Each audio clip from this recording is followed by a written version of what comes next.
Brian and I'm from the Infoodle support team. Today I'll be taking you through a roadshow video looking at how you can use Infoodle for a charitable organisation.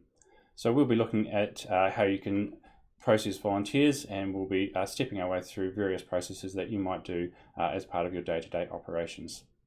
For this video we'll be looking at a charitable organisation that we're using called Healing Hands International. So this is an organisation that has general volunteers for fundraising and that sort of financial management, and also medical aid volunteers for doing overseas aid missions. And what we're going to do is we'll start by right from scratch with a new volunteer registering. We'll step them through the onboarding process and how we use Infoodle for that as well.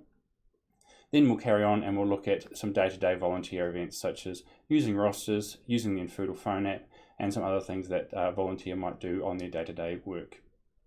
We'll then look at taking a donation through an Infoodle form, and we will follow that donation all the way through from the initial processing right the way through to reconciling and issuing a receipt to the customer. And then to finish off, we'll finish up with having the offboarding process for a person or household who has moved away and is no longer going to be a part of our organisation. So to start with, we'll be looking at our Infoodle form here for Healing Hands International. So this is our volunteer registration form. So I'm going to be acting as the volunteer, and we're going to be, we've found this on the website, and we're going to fill this out and register. So the volunteer we're registering today is called James Vega.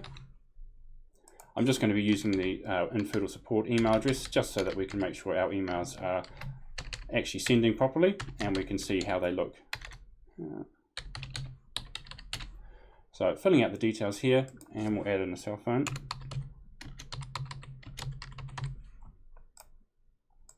And the address, I'll just use our office address for now.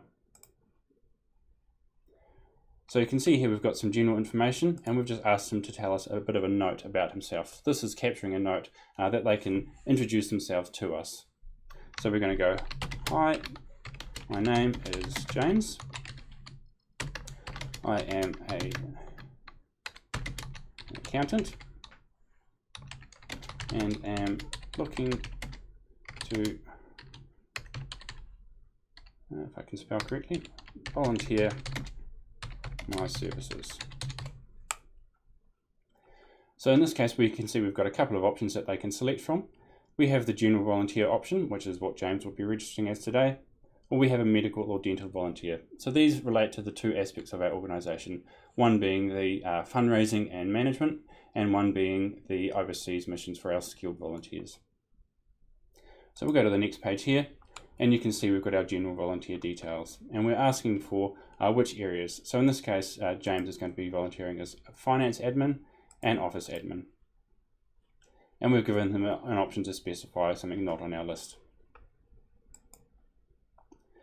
We've then asked here that we can include some references. So because of the nature of our organisation, we want to know a little bit about people and be able to vet them and verify them. So we've given the ability here, and we can upload, James can upload his references here and submit that with the form. Then we have our terms and conditions, consent to undergo a police check, and confirming that his information is true and accurate. So this is just the housekeeping side of things. And we do have a link to our terms and conditions here, so they can click on that when they're filling out the form, and they can view on screen all of our terms and conditions. And we can now submit the form, and you can see that it has gone through. So what we'll do next is we'll jump through onto the Infoodle dashboard, and I'll be stepping into my role as the administrator for Healing Hands, and I'm going to start processing the form and going through the onboarding process with James. So I'll step you through that. So here we're looking at our Infoodle dashboard, and we'll assume that as part of the form process, I've received a notification of a new form entry to process. So I'm going to go through now and process that. We'll come through to our Infoodle forms here, and we can see our new volunteer registration form. And I can see that we've got one active entry to process here. I can click on the process entries and I can review this. And we can see some information, so the date and time, who submitted it, and a brief overview of their details. I can now open the form entry itself, and I can review the details that have been submitted. So we can check to make sure that they have a valid email address, that they've filled out all the different information. We can check here so we can see that our note that James has added, we're going to set that as a volunteer note, which is correct, visible to anyone on our site, so all of our staff and users. And we can see that we've got the note key of the color key here. We can see that there's a clinical volunteer details that hasn't been filled out because that didn't apply to James's application. And we can see here his general volunteer details. And we can see here we've got the file. So in this case, the file is still being processed, but in most cases that will have been uploaded correctly and you'll be able to process the form. If you were to see this using a form, you just come back after half an hour or so once that file has been fully processed. And you can see here we have at the end a contact type section, which is not on the main form. And this is for our staff, much like an office use only on a paper form.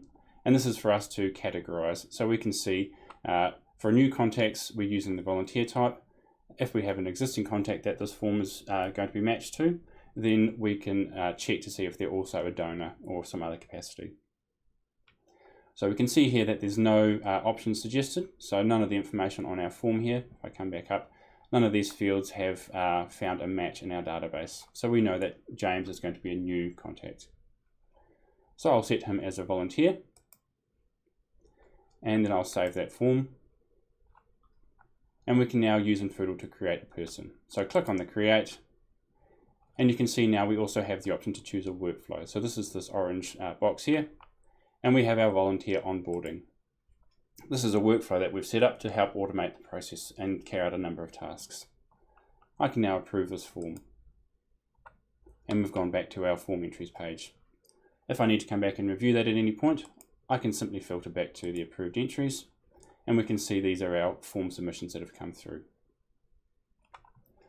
So now that's done, I'll go back to my dashboard. And you can see if I look at my to-dos on the left-hand side here, we now have a to-do for James Vega. So it's assigned to the general office staff and it's an initial assessment. So this is one of the items that our workflow has processed for us. And I can click on this to view James's profile. And we can now see on James's contact profile, it's inputted his information from the form and his name. We can see that it's added his note about himself, so we can see the submission that he's introduced himself to us as a note on his profile.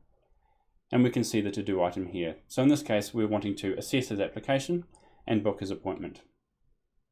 So this might be a case of doing some initial checks, whether it was perhaps doing a social media check to verify, or other checks that you might have as part of your processes for vetting volunteers.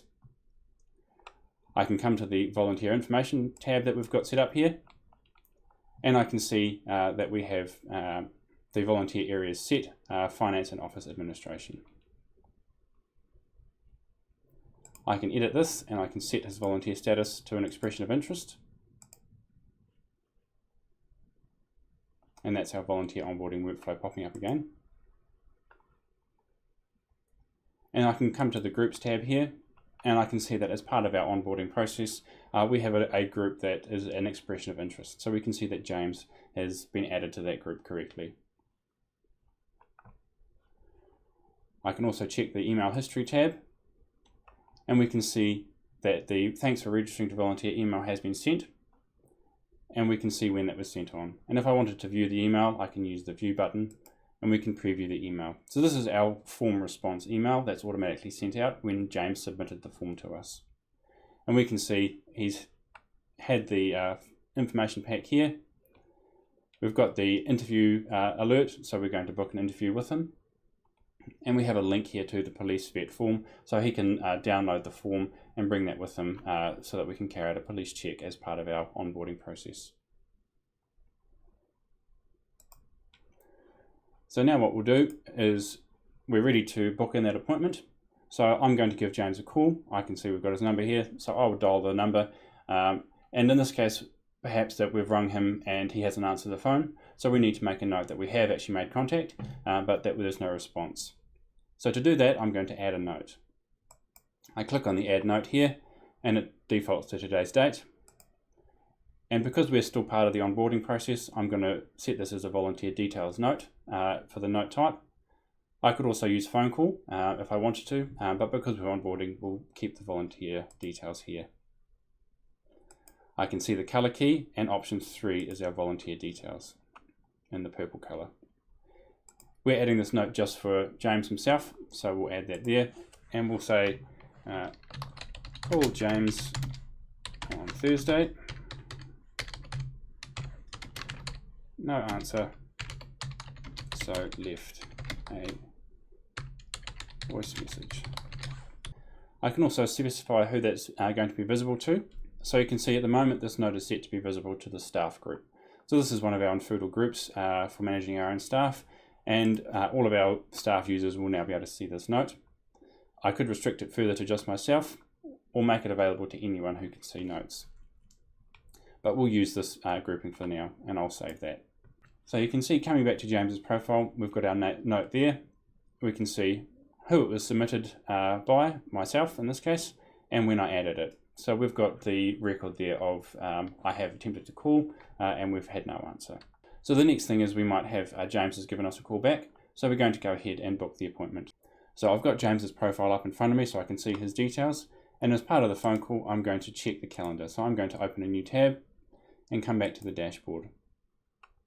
And using the events package, I can see my calendar of events here, and I can see the various days available. So I can see on today's date, the 23rd, and then the following week we've got some items on, and we can see we've got a volunteer interview booked here as well. So this is what we're going to be booking in James for. So what I'll do is I'll say, okay, so we're going to look at Friday, and we'll do it after lunch. So we'll do, say, 1 p.m. I can now come to the events section in Onboarding. So I'll click on the add event button here, and then we'll say this is a volunteer interview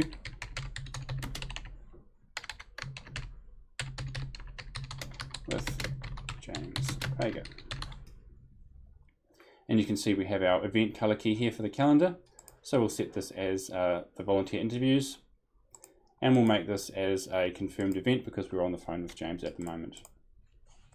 And this is just going to be the initial interview.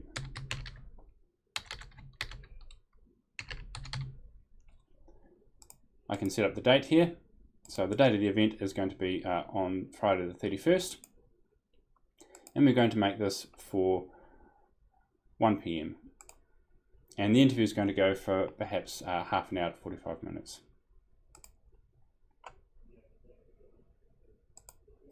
So you can see I can also allow some time to set up. So perhaps we want to prepare the room first and have the information available. So we'll set the room set up from 12:45.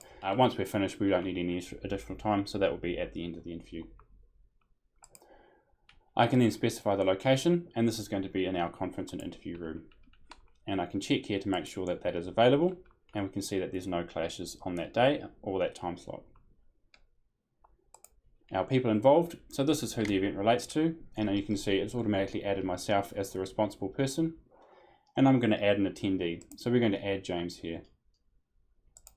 So select an individual, and we'll search for James.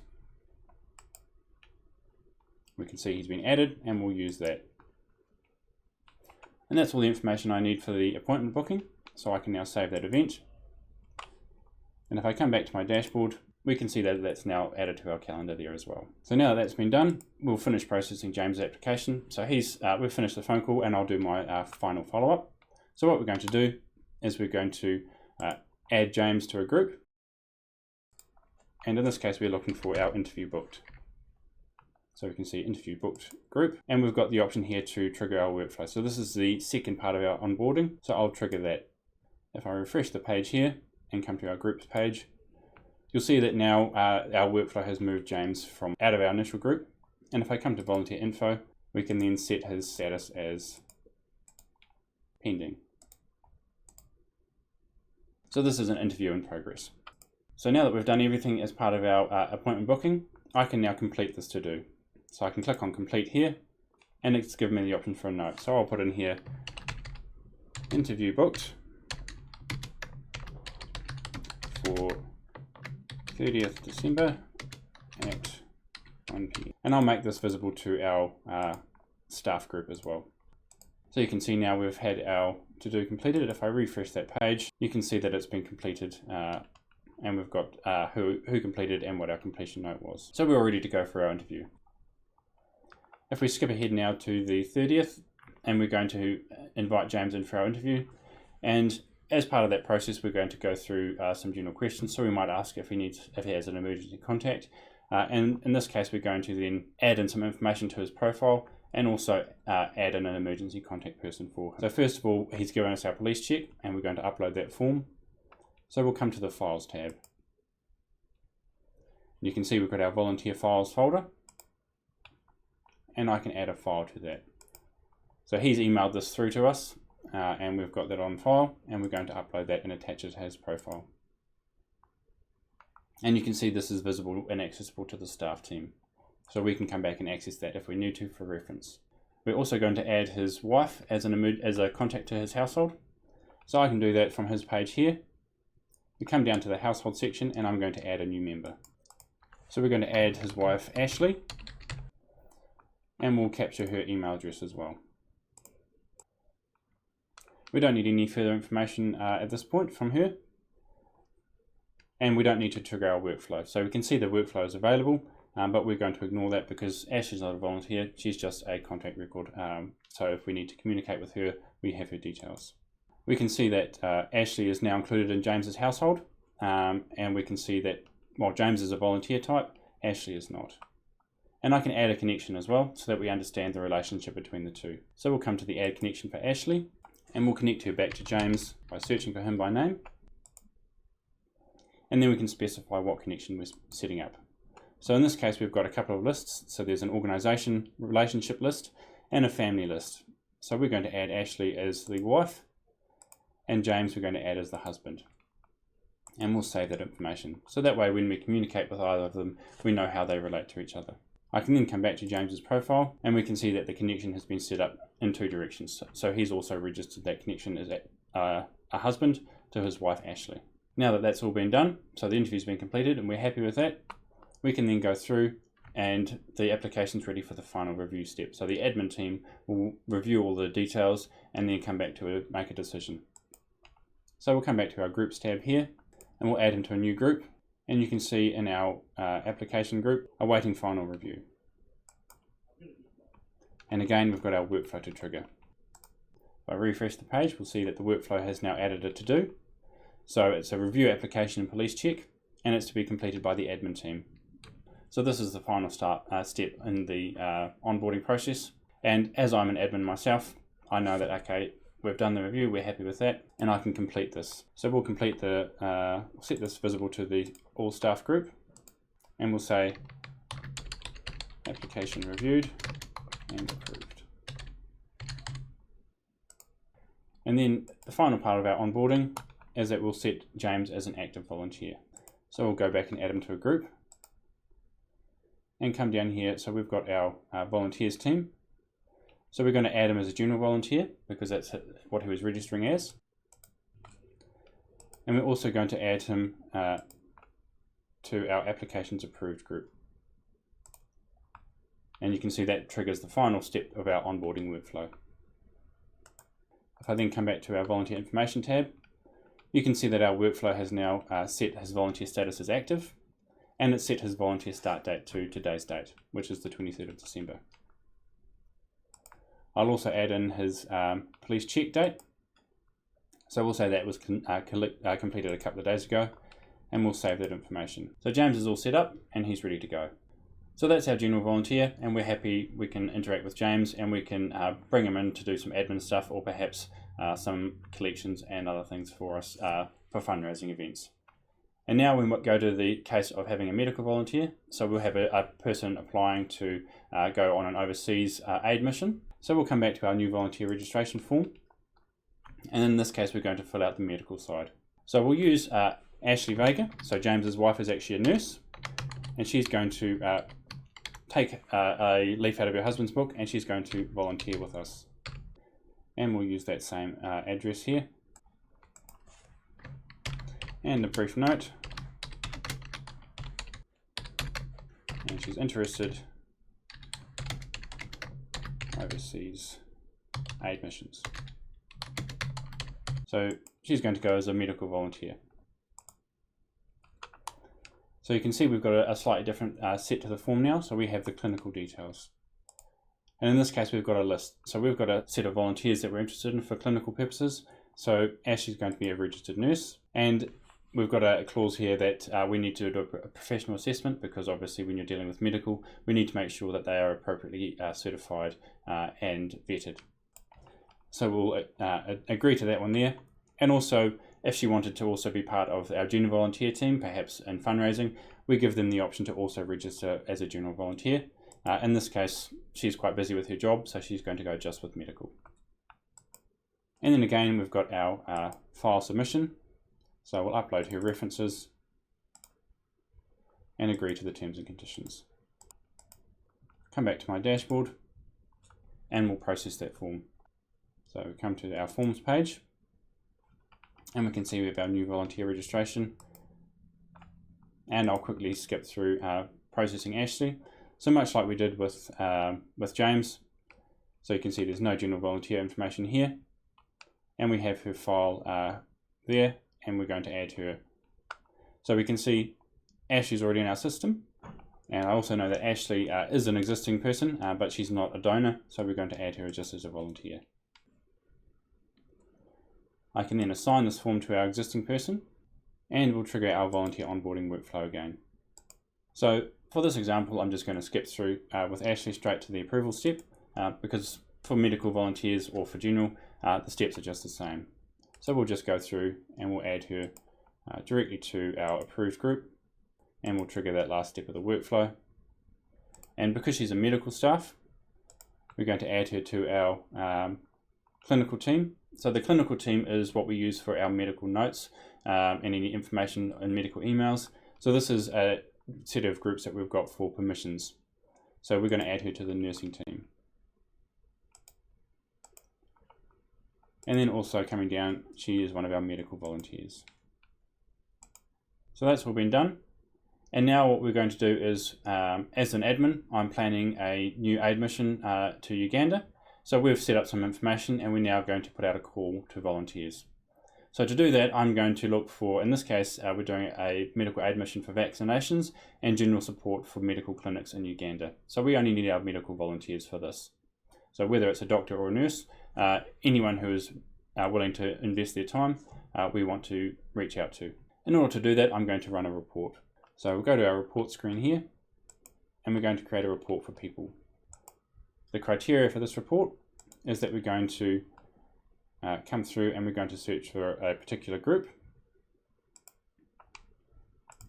And we're wanting to look for all of our medical volunteers. So whether they're doctors or nurses. I can come to select fields and we can specify the information we need. So we want to know who they are, first and last name, and we're going to be sending an email. So we want to make sure that they have an email address and perhaps a cell phone as well in case we need to call them. We also want to double check that all of their information is correct. So we want to check their police check and their volunteer status, and also making sure they've got their clinical volunteer areas. I can come through now and generate the results for this report and show them on screen. And we can see that we've got 4 people. So we have a general practitioner, Janet Smythe. We have 2 registered nurses, Joshua and Ashley. And we have a surgical doctor, so Warwick. In this case, we can see Ashley's police check date hasn't been set. So we might need to check that further. So it might be that it hasn't been processed or hasn't been set. Everything else is looking fine. So we're going to go send an email to these people. So I can click on the Go button here, and this will take us to the contact screen where I can send an email to them. So you can see now we've been taken directly to our email screen in the contact section. And I can see we've got 4 people in our list, which is the 4 from our report. I can use the Show button to review these.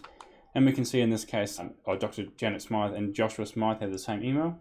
So Joshua has been listed as a duplicate. What I can do is send a single email to both of them. So I can click on one email per household. And you can see we'll send an email out to Jay and Dr. Jay Smythe, or Joshua and Janet. So we can send a combined email to the household. And in this case, we've set up a template. So I'm going to select to send from a template. And I've got my list of templates here. And we're sending out the Uganda aid mission. So this is a template we've created in advance using the Infoodle email designer. So I can see we've got a preview of our email content here. I can make any changes I need to before sending it, but you can see we've got our logo. We're addressing it personally, so we're going to say Dear First Name.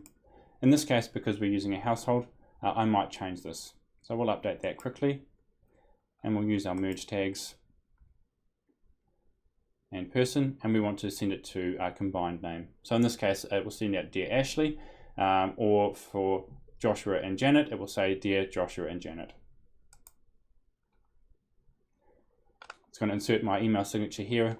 So this is my blurb. And then you can see that our resident GP, Dr. Daniel Jackson, has introduced what the mission is about. So we've got the details here. Daniel has given us an overview of what the mission is. And then we've got an indication of the location and an option for them to register for that.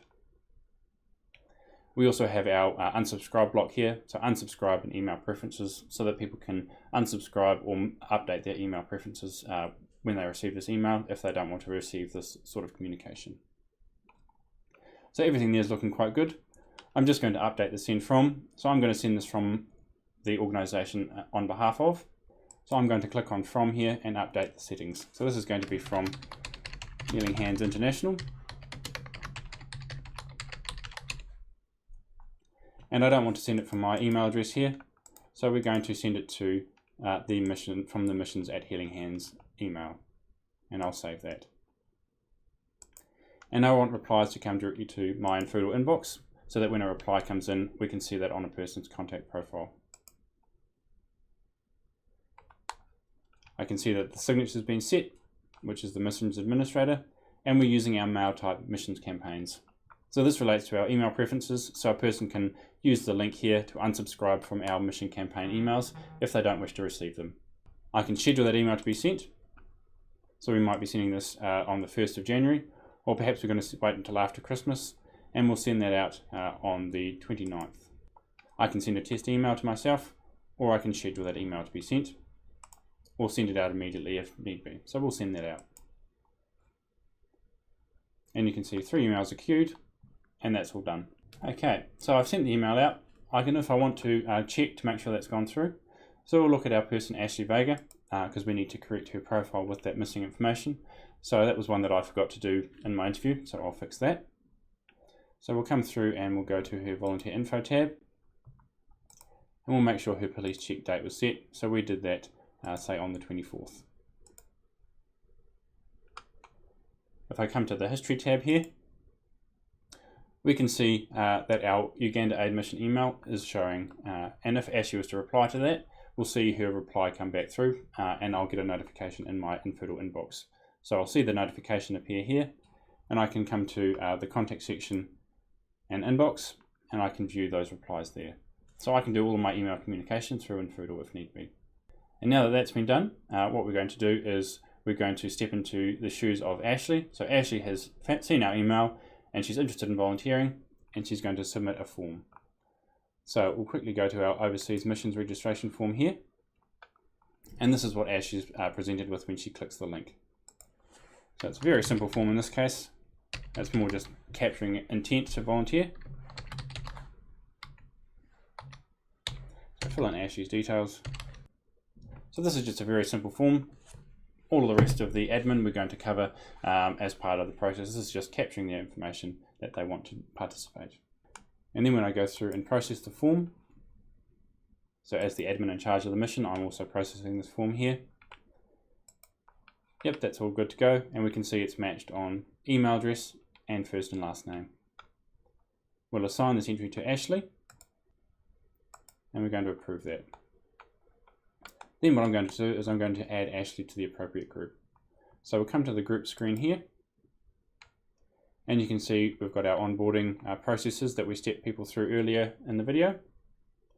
We've got our staff and clinical groups for organisation, and we've got our operational regions. So these are the areas that our overseas aid missions take place in.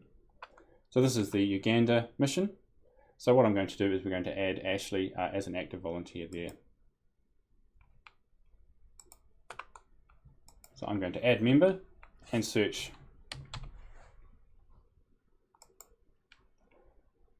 Now this is just for management purposes, so we'll give Ashley the view only permissions. and we'll save that. We can see that as the administrator for the mission, I've been given the admin permissions for the group. So that means that I can control things such as adding and removing members and various other administrative tasks.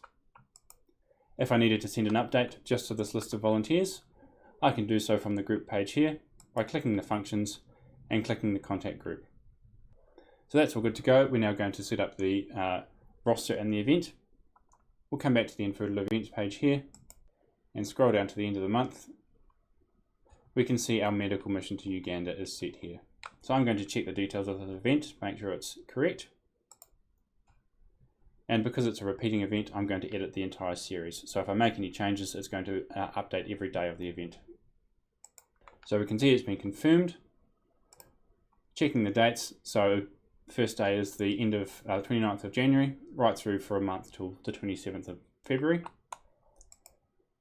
And I can see our locations are the two locations in Uganda that we'll be operating in, the Hope Centre Uganda Orphanage and the Hope Clinic in Lukuli.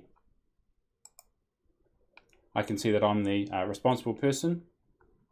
We have our admin team and our medical team, so these are our staff groups organising it, and our attendees is our Uganda group. So these are the people that are available to be rostered, and either the admin or medical team can set up those rosters. So that's all looking good. I can save that there, and we'll come through. So Ashley is now registered, and we'll add her to the rosters for the event. Coming down to the rosters section here, we can see that someone has already created a roster. So we've been adding people to this as they register. So I'm going to add Ashley to it. So we'll go to edit here, and we can see these are our days of the events. And some people are already in there. So you can see, for example, Dr. Daniel Jackson is rostering, and Janet Smythe as well, and then myself as an admin. And we can see that Ashley Vega is in our group to roster. So we're going to fill in the gaps in this roster. So we know that Ashley is a nurse. We're going to add her to the exam nurse on this day, and then we'll add her to vaccinations here, and then perhaps the examination nurse again. So 4 days of the week, Ashley will be volunteering. Now that the roster is complete, I can send that out to everybody if need be. So I can come through to the roster here. So I'm going to email all of these people in advance so that they can review their scheduled times and know when they'll be required to be on call for our mission. So we're going to email the roster here, and we're going to cover the event. So we'll start with the event on the Monday, and we'll go through to the last Friday. So we'll only be operating at the clinics during the week. So we'll set those there. And we're going to attach this to the email as an Excel file for them. We're emailing it to our Uganda group, and this is going to be your mission roster. I'll then create a quick email message to go with it. So we're going to use our merge tags here. So, dear rostered first name, attached is your mission roster. Please review using the link below. And then I can have their confirm reject link. So this will be an option where they can actually review and confirm if they're available. I can make this my default message if need be, or in this case it's just a one-off, so we will just send this as is. And we're ready to send, so we'll email that out. And that's all done. Okay, so the roster's now been sent out, and we want to make sure that our volunteers don't forget about the dates of their roster, so we're going to set up a reminder. So I can come through to the settings tab here, and the settings. So here we can see that the roster has been made live, and we can send a reminder email or reminder text, and we can specify when they should arrive by. So we want to send an email 2 days prior to the event, and we'll send this at midday. And a reminder text 1 day, and we'll send that at 10 AM.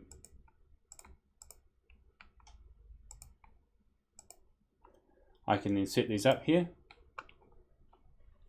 So we can be reminder for mission.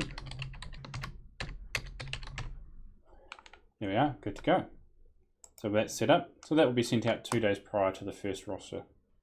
Okay, so we've now set up our event and rosters and everything, and that's all good to go. So we're going to jump ahead to late in January next year, and we're going to be ready to go to Uganda for our aid mission.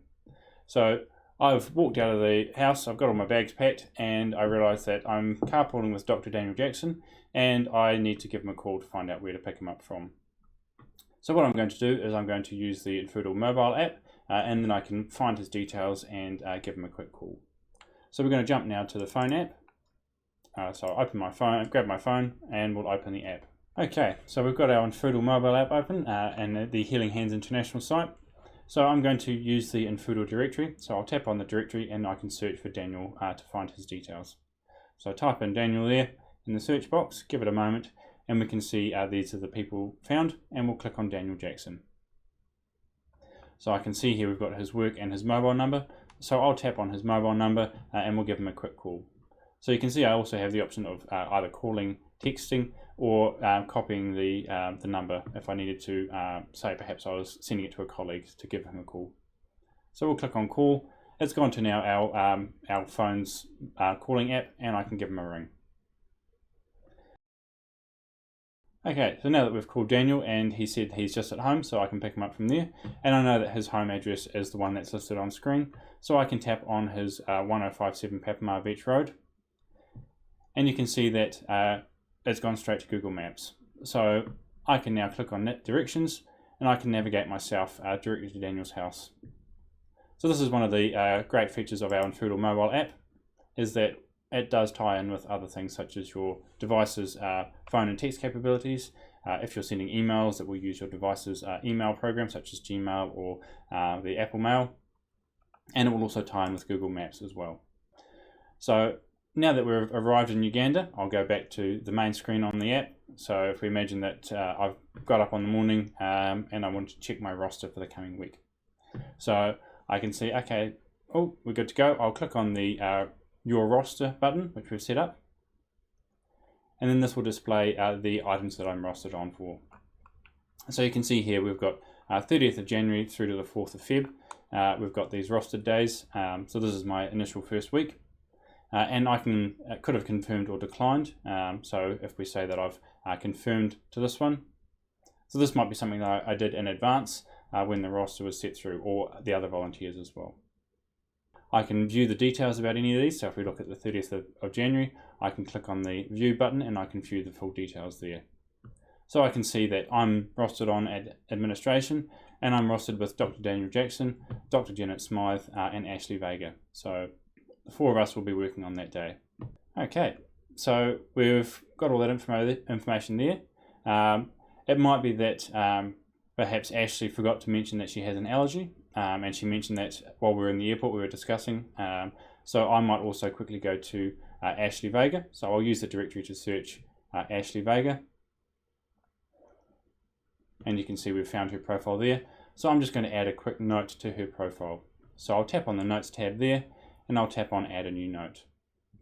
And I'll use the color code 3, which is the volunteer details note, and I'll make it visible to the staff group. So you can see I've got our staff group there. And what I'm going to do is just make a note that Ashley has a peanut allergy. So just so that we have that on file for record in case we ever need to do catering, or if she has a reaction, we've got it on file. There we go. Ashley hates peanuts. They are deadly. And I can save that note. And now I can see if I go back to her profile, that's been added there. So anyone who logs into the CRM or views her on the app will see that new note added.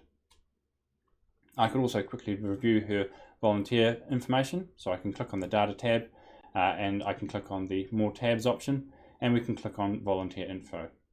And I can see here, police check date, registered nurse, active volunteer, and she started on the 23rd. So all of that information is accessible to me right from my phone that I can take with me on the go. So that's all of our things there, and if we imagine that we're all happily done our volunteering in Africa, and everyone's enjoyed it, and we've all come back safely, and we've done a lot of good work overseas. So we'll go back to the main CRM now. So that was our volunteering side of it. Now what we're going to look at is we're going to look at the donation side of it. So this is a person who is filling out a donations form to donate to our organisation. We'll go to the form section. So perhaps we've posted a call on social media and perhaps sent an email as well, and we've used our donation form. So if we imagine that this is someone who's found the page and they're going to fill out this donation form for us. So much like with our other ones, we're going to fill this out, and this is going to be Ashley. She's been inspired by her trip to Uganda, and she's going to make a donation to support the organisation and the work we do. We'll use the address details here as well, and we've got some options to how Ashley would like to pay. So you can see she can select the credit card or debit card option, and because we've set this up with our payment gateway provider Stripe, when we click on submit, this will hand over the details to Stripe, and Ashley can enter her credit card details securely using the Stripe payment portal. In this case, we can see that Ashley is going to use the internet banking, and she's going to make a direct deposit. She can specify whether this is a one-off donation or whether it is a recurring pledge. So she might want to give on a regular basis, perhaps once per month.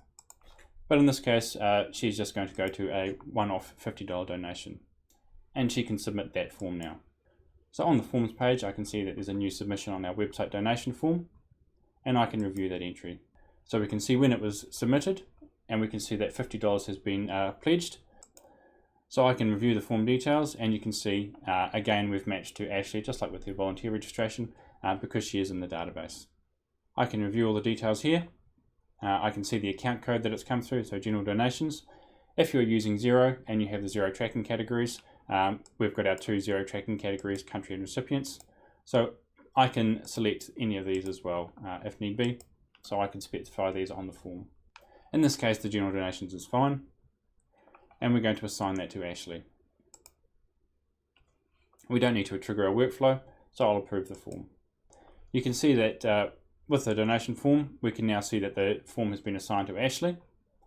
If we don't have her in Xero and we're using Xero for our finances, I can use the form entry to create or update a contact in Xero. So using the details from the form, I can push that information to Xero and link a Xero contact with Ashley in Infoodle. I could also, if I wanted to, create an invoice so that when the bank transfer payment that Ashley has made to us comes into Xero, I can reconcile it directly against an invoice. So those are options available for our Xero users as well. So I can now go to our Finance tab, and we're going to reconcile today's transactions. So you can see if I go to the transaction processing and the reconcile screen, I can select which batches to reconcile. So I'll select today's batch of transactions and we'll go through and review these. Click on reconcile, and you can see here we've got some donations here. So what we can do now is we can say, oh yep, so Janet has already been matched and that's all fine. We can see we've got a Alicia Jackson donation and a few other donors coming through as well. So Daniel Jackson's donated, and I can come down through here. And here we can see here's Ashley's donation. Now you'll notice that we've got an extra option for Ashley that we don't have for the others.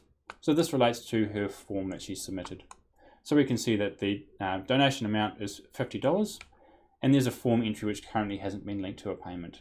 So if I wanted to, I can see that form entry number 6, our website donation, and the amount matches.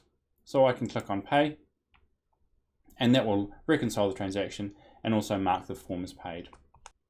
So in this case, all of the transactions are looking good. We can see they've all been matched to a person. So all good to go. I'll click reconcile all, and that's all done. And I can now close that batch because we've finished processing it. In this case, we'll go back to Ashley's profile. So we know that Ashley was a donor, and we can see that we've got her donation tabs here, but she's currently a volunteer contact. So now that she's donating as well, we're going to click the contact type, and we're going to update her. So we'll set her as a volunteer and donor. And you'll see that we now have a donor info. So this is using our Infoodle Managed Views, which is one of our customization options. So we can control which tabs of information appear, and we can see we now have the donor info tab as well. So if we have any information regarding that, we can view that here. I can also come to the forms tab here, and we can see her forms that she submitted, and we can see her website donation. If I click on that to preview, I can scroll down, and I can see that because we've marked the form as paid on the reconcile screen, the form entry itself now has that reconciled payment as well. So everything's been signed off and matched up. I can also click on the finance tab here, and we can have a look at the general finances. And here we can see her transaction, 23rd of December, form ID 6, $50, and it's not currently receipted. So I could generate a statement if I wanted to. So for your regular donors, you may wish to issue a monthly statement because you might receipt at the end of the year, but people like to keep track of how much they've given to you. Okay, so we've done all our reconciling, and now we've come to the end of the year and we're ready to issue our receipts. So I can come to our finance page here, and we'll go to the receipts section. So you can see here we've got our 4 receipts, and we're going to generate these as printed. So I'll click on select all. We can see our templates all ready to go, Healing Hands Receipt 2022, and click on generate. Give it a moment to process, and you can see we've now got the option to download the receipts. So I can click on this and we can preview the receipt. So this is generated as a PDF, and we can see we've got our first person, Daniel. If we scroll our way through the list, here's Ashley's donation on the last page, and we can see it's got donation in words and some other information. Everything's looking good. $50 donation. Okay, good. We can now download this receipt or print it directly. So we can then send these out via the post to these people, or they might come to the office and pick them up. That's all good to go. I can now mark these transactions as printed. So this is a step that says, yep, no, we're happy that these are all good to go, and this will formally mark them in Infoodle as printed, and they'll be then locked, and all the transactions are locked. So this is your auditing purposes. There's our receipts gone. So if we needed to find those again, we can. If we were issuing more receipts and we had more to issue, we also have some options. So you can filter, for example, by doing a combined receipting at the end of the year, or we might be doing just one-off receipting. So it might be that in the middle of the year, we've had a large donation from a business.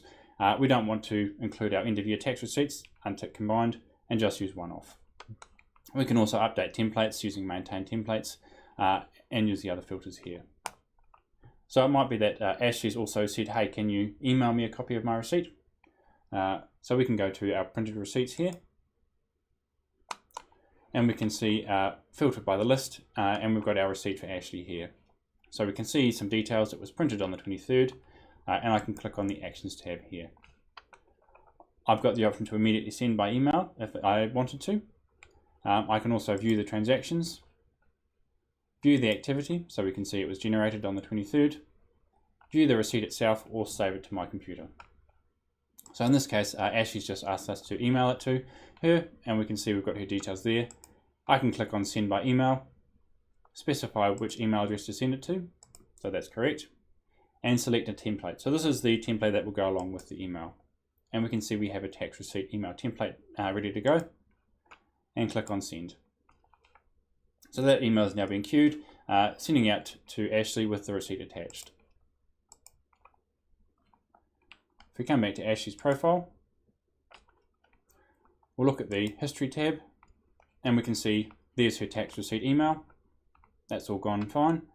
If we go back to the finance tab, we can see her transactions now being marked as receipted, and we've got a link to the receipt there as well. Now, we might also have a scenario where a person notifies us that a receipt has been issued with incorrect information.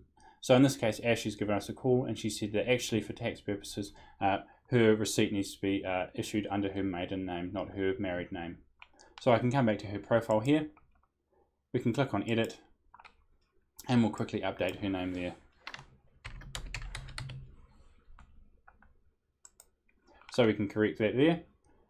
Refresh the page, and we can see that everything else is retained, just the name's been changed. We can then go to the finance section, and we can reissue the receipt. So the first step here is to go to printed receipts, find Ashley's receipt here, and we're going to go to actions. And we can see it's receipt number 4, and we're going to delete this receipt because it's invalid. I'm making a note of the receipt number so that I can indicate later on that we have reissued to replace this receipt. We again get a confirmation so you don't accidentally delete something. In this case, yep, we're good to go. We can now go back to our receipts page. We'll go to our combined receipting, and we can see that Ashley's back here ready to go. And in this case, she's asked us to only email her receipts. So we'll click here to email it directly rather than printing it first. Because we're reissuing a receipt, I also want to indicate that the receipt has been reissued as a replacement for receipt number 4. I'm going to use the pre-edit so that I can quickly update the receipt before I send it without having to adjust the template itself. You can see here I've now got the option to select my email template. So I'll select the tax receipt email here and make sure that I've got my signature set up. So my missions administrator signature ready to go. If you have multiple signatures, you can choose one there. So I might have a different one for finance receipting purposes. In this case, I only have the one, so we'll go with this. I'll now click on Generate. And you can see the pre-edit here has given me a preview. So in this case, I'm going to say, we have reissued a receipt to, if I can spell, to replace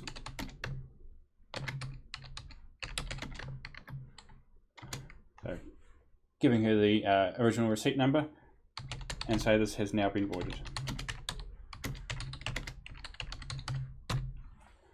So this just covers our bases so that if a receipt was actually a voided receipt was actually accidentally claimed against, we've got the record here for auditing purposes that we did advise that the receipt was voided.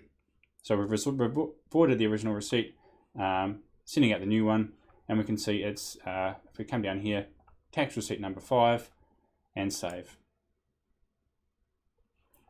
We can now see that that's been emailed out to Ashley as expected. I can click on close. And we'll just double check her profile again. So you can see I can click on the recent people link up here, come to finance, and we can see that the transaction is now tax receipt number 5. All good to go. So if we skip to maybe 10 or 12 years into the future, we've had our volunteers, Ashley and James. They've been great valued members of our team, but they've decided that actually they're going to be moving to Canada. So they're no longer going to be able to be part of our organisation. And so they've asked us, to let them know and to remove their details so we don't communicate with them further. So what I'm going to do, I'm going to search for a profile. So we'll search for James here. And we're going to follow an offboarding process. So this is when we've got someone who's no longer volunteering. So we'll come to our volunteer information tab. We'll edit this here. And we'll say that his volunteer status is inactive.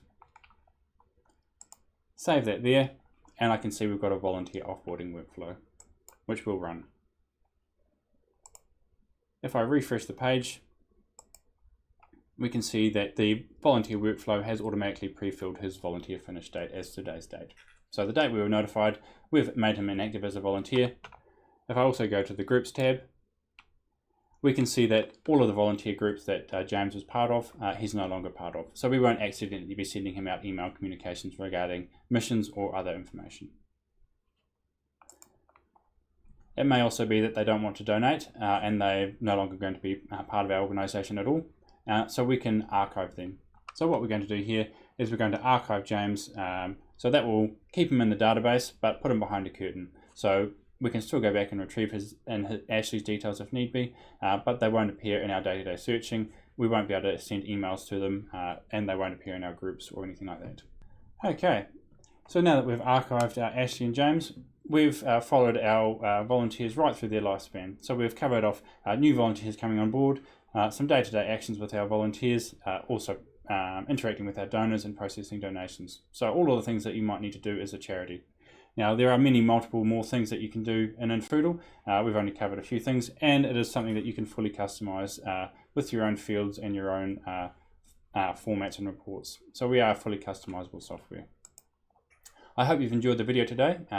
If you do have any questions for after the roadshow, you can feel free to get in contact with us. So we have our help link in the top right hand side here. You can click on help and you can view our help videos or look at our help pages. And if you're looking for help on the specific item that you're currently on, so here we're looking at the dashboard, we can see that this top link will take me to the help pages on the dashboard itself. If I was running reports and I got stuck, I can click on the help button and that will show reports instead. You can also reach out to the support team directly by using our in-app support. So click on the support button in the bottom left here. That will bring up a menu with some suggested help pages and recent blog posts, but you can also submit a ticket to us. Click on the submit a ticket. That will pre-fill your details from your site. You can then type in your message here as to what you need a hand with. So I need coffee. You can upload a file, so if you have a screenshot of a message or something, you can do that here, and you can submit that to us. I hope you've enjoyed the video today, and I hope that you enjoy the rest of the roadshow as well, and that you've taken something away from it. Thanks for joining.